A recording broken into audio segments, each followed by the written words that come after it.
Seigneur soit avec vous. Et avec votre esprit. Évangile de Jésus-Christ selon Saint Jean. Gloire à toi, Seigneur.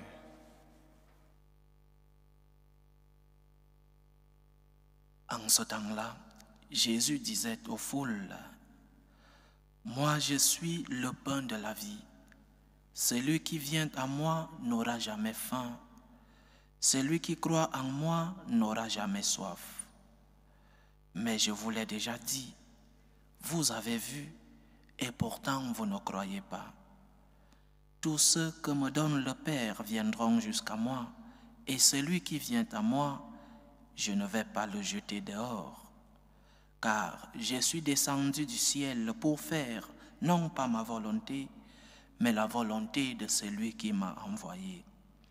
Or, telle est la volonté que celui qui m'a envoyé, que je ne perde aucun de ceux qu'il m'a donnés, mais que je les ressuscite au dernier jour. Telle est la volonté de mon Père, que celui qui voit le Fils et croit en lui ait la vie éternelle, et moi je le ressusciterai au dernier jour. Acclamons la parole de Dieu. Louange à toi, Seigneur Jésus.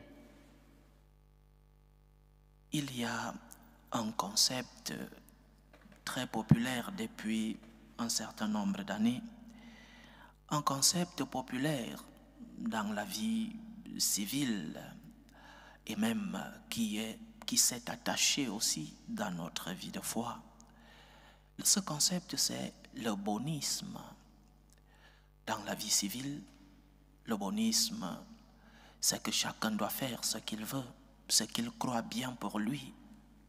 Que chacun fasse ce qu'il croit bien pour lui. Si ceci est bien pour moi, alors je peux le faire.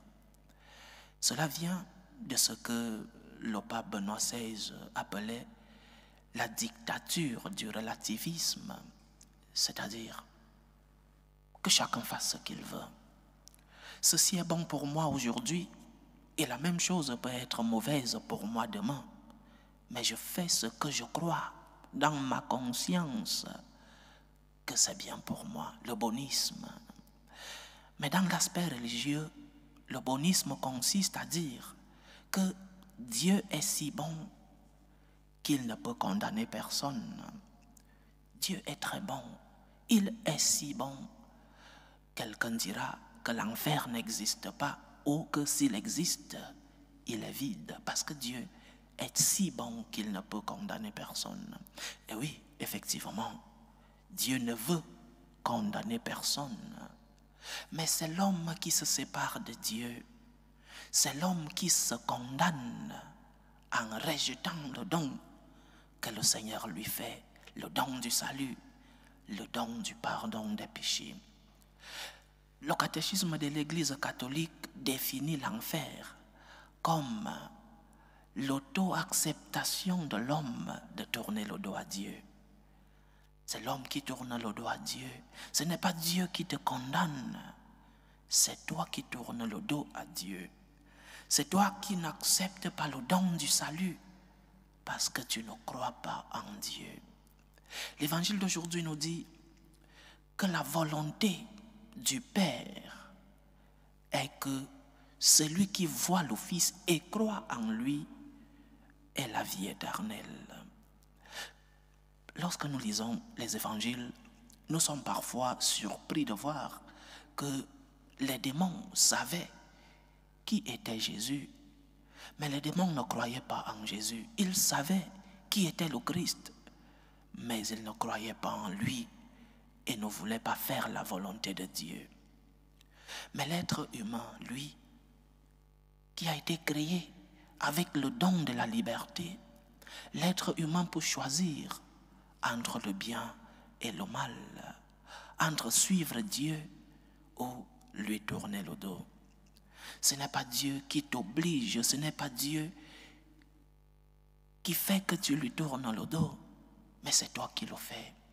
Parce que Dieu respecte ta liberté, parce que Dieu ne se contredit pas. Il t'a donné le don de la liberté, alors tu sauras distinguer ce qui est bien de ce qui est mauvais. Que fais-tu par exemple pour lutter contre tes tentations? Que fais-tu par exemple pour t'éloigner des moyens et des circonstances qui te rapprochent du péché? Que fais-tu? Le bonisme consiste à faire que Dieu fasse ce que nous voulons qu'il fasse. Que Dieu nous sauve tous. Mais que fais-tu toi? T'as-tu déjà posé la question? Quelle est ta collaboration dans ton propre salut? T'as-tu déjà posé la question? Quels sont tes efforts pour que la grâce de Dieu agisse en toi? Parce que la grâce de Dieu, oui, le Seigneur nous la donne. Oui, le Seigneur nous accompagne. Mais que faisons-nous? Quels sont nos efforts? Quels sont nos sacrifices? Quelle est notre collaboration? Nous nous disons que Seigneur, Seigneur, nous crions à l'aide. Mais que faisons-nous? Quelle est notre collaboration? Le bonisme consiste à croire que le Seigneur, parce qu'il est si bon, il nous sauvera tous. Mais Dieu ne te sauvera pas si tu n'acceptes pas sa volonté, si tu ne crois pas en lui et si tu ne la mets pas en œuvre, cette volonté. Croyance et action. L'Église parle toujours de cette double dimension dans notre vie de foi, dans notre relation avec Dieu. Une croyance intérieure, mais aussi une croyance action extérieure. Que fais-tu pour que la volonté de Dieu s'accomplisse dans ta vie? Que fais-tu pour t'éloigner du péché? Que fais-tu pour que la grâce du Seigneur agisse dans ta vie et que les effets de cette grâce puissent se voir dans ton quotidien? Dieu veut te sauver. Dieu veut guérir tes blessures. Dieu veut te rendre le bonheur qu'il t'a promis. Dieu veut te purifier. Mais acceptes-tu de collaborer? Tu as connu le Seigneur, tu as connu le Christ. Mais le Christ qui est venu pour te sauver ne te donnera pas ce salut sans ta collaboration. Dieu ne veut pas te condamner, mais c'est toi qui lui tournes le dos. Ou alors, c'est toi qui ne fais pas des efforts pour que sa grâce puisse agir totalement et pleinement dans ta vie. Il ne t'obligera pas à le suivre, mais sois conscient des conséquences de ton rejet. Dieu, parce qu'il t'a créé libre, et il ne se contredit pas, il ne t'obligera pas à le suivre. Il t'a donné la lumière dans ta conscience. Il t'a donné la lumière dans sa parole. Il continue d'agir chaque jour dans ta vie. Mais il ne te sauvera pas sans toi. Bien sûr que tu es faible. Bien sûr que tu peux tomber. Lève-toi. Demande pardon à ton Seigneur et recommence. Dieu t'aime. Il veut ton salut. Il veut ta guérison et ton bonheur. Utilise ta liberté pour recevoir ce salut de Dieu. Dieu t'aime, il veut ton salut, il veut ton bonheur. Ne lui tourne pas le dos, crois en lui et mets cette croyance en pratique. Ce n'est pas celui qui dit Seigneur, Seigneur, mais celui qui accomplit la volonté de Dieu. Que notre foi soit intérieure, mais aussi et surtout que le Seigneur puisse trouver en nous des actions, des œuvres qui témoignent de cette foi que nous confessons dans nos cœurs. Dieu veut te sauver, mais il ne sauvera pas sans toi.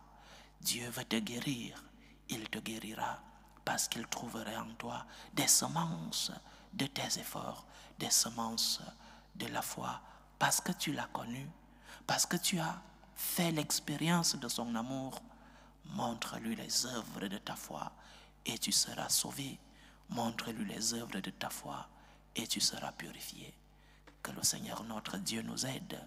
Il est si bon qu'il nous aide, mais que nous puissions nous aussi être disposés à recevoir la grâce du Seigneur.